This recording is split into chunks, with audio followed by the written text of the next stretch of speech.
সন্দেশখালীর উত্তাপ এখন রাজ্য বিজেপির দপ্তরের সামনেও।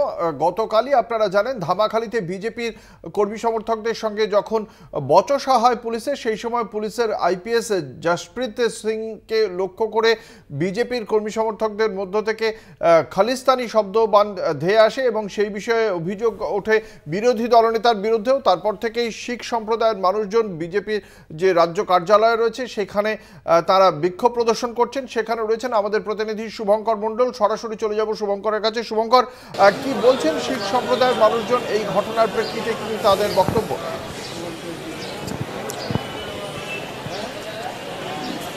দেখো, তাদের একটাই বক্তব্য এবং একটাই দাবি। গতকাল যে ন্যক্কারজনক ঘটনা ঘটেছে বলে তারা অভিযোগ করছেন যে আইপিএস অফিসারকে খালিস্তানি বলে আক্রমণ করা হয়েছে, মন্তব্য করা হয়েছে, তাই সেই ঘটনায় অবিলম্বে বিরোধী দলনেতা শুভেন্দু অধিকারীকে ক্ষমা চাইতে হবে।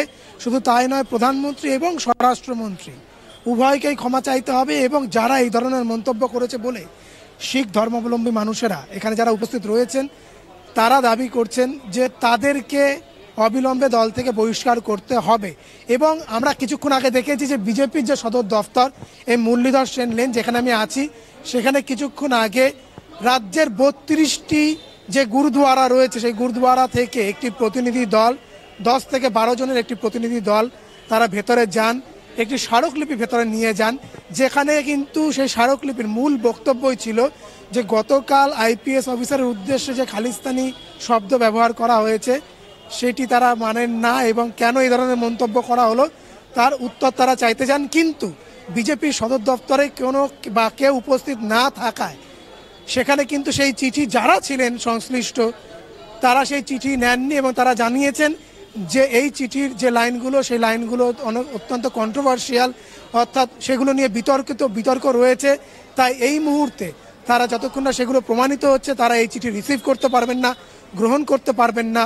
তাই সেখান থেকে তারা বেরিয়ে আসেন, অর্থাৎ সেই গুরুদুয়ারার যে প্রতিনিধি দল গিয়েছিলেন, সচিব এবং অন্যান্য পর্যায়ে যারা আধিকারিক রয়েছেন তারা বাইরে এসে জানান যে বা তারা সম্মিলিতভাবে নির্দিষ্ট চিন্তাভাবনা বা আলোচনা করে পরবর্তী পদক্ষেপ গ্রহণ করবেন।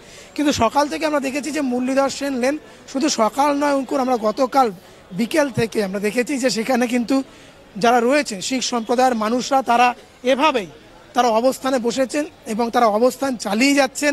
মূলত একটাই দাবি যে শিখরা দীর্ঘদিন ধরে স্বাধীনতা পূর্ববর্তী সময় থেকে দেশের স্বাধীনতার আন্দোলনের লড়াই, তারপরে দেশ স্বাধীন হওয়ার পর সরহদ অর্থাৎ যারা সীমাতে নিজেদের প্রাণ পর্যন্ত বলিদান দিয়েছেন, আজকে তাদেরকে এই ধরনের খালিস্তানি মন্তব্য শুনতে হচ্ছে যে আইপিএসকে মন্তব্য করা হয়েছে। এবং এখানে বেশ কয়েকজন রয়েছে, আমরা একটু কথা বলার চেষ্টা করব।